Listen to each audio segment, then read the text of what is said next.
పాఠశాలను నిర్వీర్యం చేస్తూ ప్రైవేట్ పాఠశాలను బలోపేతం చేయడమే బీఆర్ఎస్ పార్టీ యొక్క ప్రభుత్వంలో జరిగినటువంటి నిర్ణయము. కాంగ్రెస్ పార్టీ అధికారంలోకి వచ్చిన తర్వాత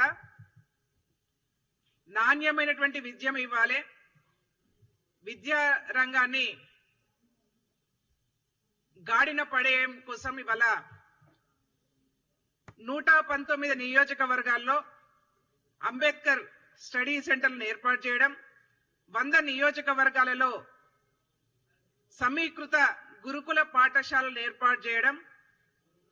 మనందరికి కూడా తెలుసు, ఎప్పుడు కూడా చరిత్రలో లేనట్టుగా విద్యా కమిషన్ ఏర్పాటు చేయడం, వీసీలను నియామకం చేయడం. అంటే ఇవన్నీ కూడా మనం చూస్తూ ఉంటే ఏంటంటే ప్రభుత్వము ఎంత సీరియస్ గా ఉందంటే విద్యా రంగాన్ని గాడిన పడేయడం అనేది, మంచి విద్యను అన్ని వర్గాలకు ఇవ్వాలనేదే ప్రభుత్వం యొక్క ధ్యేయం. దురదృష్టకరం ఏంటంటే గురుకుల పాఠశాలలో జరిగినటువంటి ఫుడ్ పాయిజన్ గత ప్రభుత్వం కంటే కూడా కాంగ్రెస్ పార్టీ ప్రభుత్వం ఇవాళ అనేక సంవత్సరాల నుంచి, నాకు తెలిసి కూడా అనేక సంవత్సరాల నుంచి విద్యార్థులు రోడ్డు మీదకి వచ్చి ధర్నాలు చేసి మాకు డైట్ ఛార్జీలు పెంచాలి, కాస్మెటిక్ ఛార్జీలు పెంచాలని చెప్పేసి అనేక ఉద్యమాలు చేసినటువంటి చరిత్ర మనం చూసినాం. కాంగ్రెస్ పార్టీ రేవంత్ రెడ్డి గారి ప్రభుత్వము అధికారంలోకి వచ్చిన తర్వాత విద్యార్థులను మంచి భోజనం పెట్టడం కోసం డైట్ ఛార్జీలు పెంచినటువంటి ఘనత ఇవాళ కాంగ్రెస్ పార్టీకి మాత్రమే దక్కింది. కాస్మెటిక్ ఛార్జీలు పెంచినాం. అంతేకాకుండా ఏంటంటే విద్యారంగం బలోపేతానికి 21,000 కోట్ల రూపాయలు ప్రభుత్వం కూడా కేటాయించడం జరిగింది. ఇవన్నీ కోణం చూసినట్టయితే మనకు ఏం కనిపిస్తుందంటే ప్రభుత్వ పాఠశాలల్ని బలోపేతం చేస్తూ నాణ్యమైనటువంటి విద్యను అందించడం కోసం ఇవాళ కాంగ్రెస్ పార్టీ నిర్ణయం తీసుకుందనేది మనందరూ కూడా అర్థమవుతా ఉన్నది. చాలా దురదృష్టకరమైనటువంటి సంఘటనలు రాష్ట్రంలో జరుగుతా ఉన్నాయి. ఫుడ్ పాయిజన్ విషయంలో కాంగ్రెస్ పార్టీగా మేమందరం కూడా బాధపడుతూ మేము ఒకటే ఇవాళ గౌరవ రేవంత్ రెడ్డి గారికి ఒకటే విజ్ఞప్తి చేస్తా ఉన్నాం. అసలు ఈ రాష్ట్రంలో జరుగుతున్నటువంటి అలజడులకు, ఈ రాష్ట్రంలో జరుగుతున్నటువంటి కుట్రలకు మీరు వెంటనే విచారణ చేయమని చెప్పేసి గౌరవ ముఖ్యమంత్రి రేవంత్ రెడ్డి గారిని విజ్ఞప్తి చేస్తా ఉన్నాను. ఎంతో నమ్మకంతోని పేద వర్గాలు, బలహీన వర్గాలు వాళ్ళ పిల్లల్ని హాస్టల్కి పంపిస్తే, చదువుకోమని పంపిస్తే గవర్నమెంట్ ఒకవైపేమో డైట్ ఛార్జీలు పెంచుతూ వాళ్ళకు మంచి విద్యను అందించడం కోసం అనేక రకాల చర్యలు తీసుకుంటున్నటువంటి ఈ తరుణంలో మాకు ఒక డౌట్, అనుమానం కలుగుతా ఉంది. ఏంటంటే దీని వెనుక ఒక కుట్ర దాగి ఉన్నది. లగచర్ల సంఘటన అయితేంది, దిలావర్పూర్లో జరిగినటువంటి ఆందోళన అయితేంది, హాస్టల్లో జరుగుతున్నటువంటి ఫుడ్ పాయిజన్ లో వెనుక అయితేంది, ప్రతి దాని వెనుక టీఆర్ఎస్ బీఆర్ఎస్ పార్టీ యొక్క కుట్ర దాగి ఉన్నది.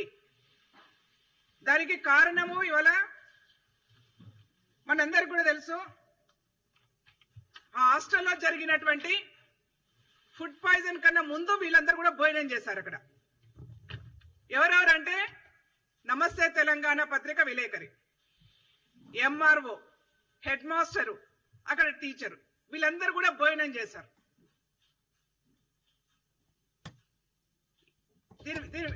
ఆ రోజు వీళ్ళందరూ కూడా భోజనం చేయడం జరిగింది. నేనేమంటున్నానంటే నిన్న ఒక కమిటీ చేశారు, ఏది బీఆర్ఎస్ పార్టీ వాళ్ళు ఏది నిజ నిర్ధారణ కమిటీ ఏదో కమిటీ చేసుకున్నారు. దానిలో ఆర్ఎస్ ప్రవీణ్ కుమార్ ని పెట్టారు. నేను ప్రభుత్వానికి, గౌరవ ముఖ్యమంత్రి రేవంత్ రెడ్డి గారికి విజ్ఞప్తి చేస్తా ఉన్నాను.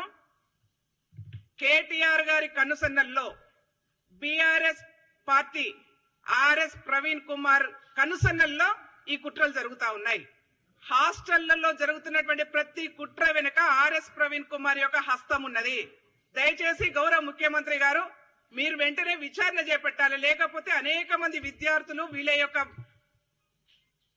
అధికార దాహానికి బలైపోయే అవకాశం ఉంటది.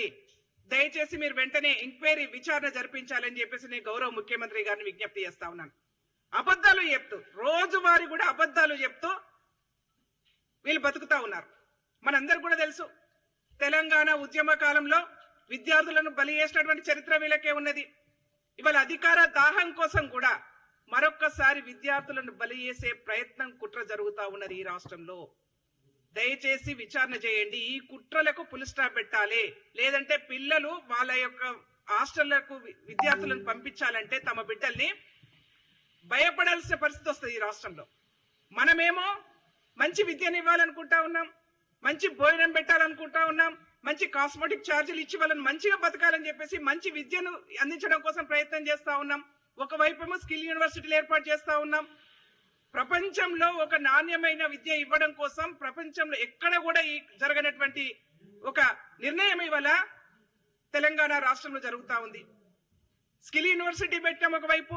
అంటే ఇవన్నీ జరుగుతున్నప్పుడు ఏంటంటే మాకు అనిపిస్తా ఉందంటే విద్యార్థులు మంచి విద్యను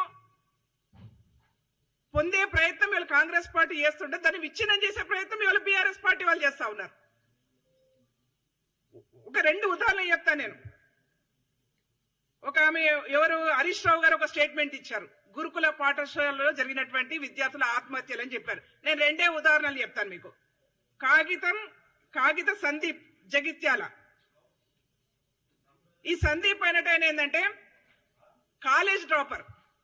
నేను 2 ఉదాహరణలు మీ దృష్టికి తీసుకురాదలుచుకున్నాను, వీళ్ళు ఎన్ని అబద్ధాలు చెప్తున్నారు అనేది. సందీప్ అనట ఆయన కాలేజ్ డ్రాపరు, మానసికంగా ఇబ్బంది పడుతూ ఆత్మహత్య చేసుకుంటే ఆయనను కూడా గురుకుల పాఠశాలలో ఆత్మహత్య కింద వృద్ధే ప్రయత్నం చేశారు.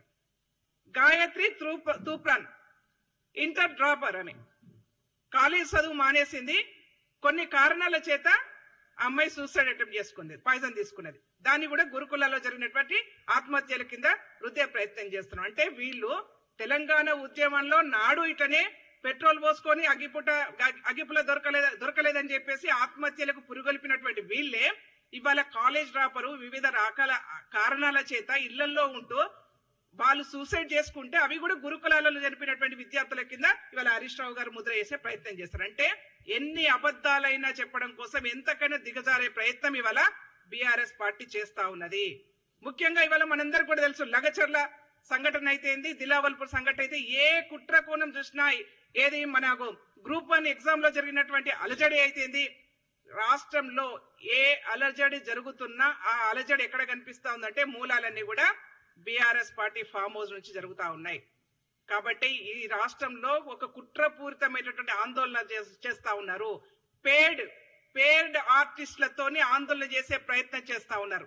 కాబట్టి రాష్ట్రము అలజడి ఉండకూడనటువంటి ఆందోళన రహితమైనటువంటి రాష్ట్రంగా ఉండాలని మేము కోరుకుంటా ఉన్నాం.